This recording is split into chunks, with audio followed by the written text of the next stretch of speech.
Hello everyone, welcome to the HardReset channel, and today I'm going to show you how to block no caller ID calls on the iPhone.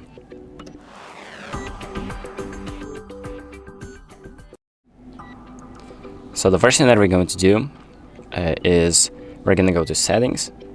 So let's just open up the settings app, and then from settings we're going to go to apps. So scroll all the way down and press apps and find the phone app. So there it is, phone. It's under the letter P, obviously. And now scroll down again once you're in the phone settings and enable silence unknown callers and enable unknown callers. So calls from unknown numbers will be silenced, sent to voicemail, and displayed on the recents list. And missed calls and voicemails from unknown numbers will be silenced and moved to the unknown callers list. So if you want the calls from unknown callers to be displayed in a separate section, just enable this option right here.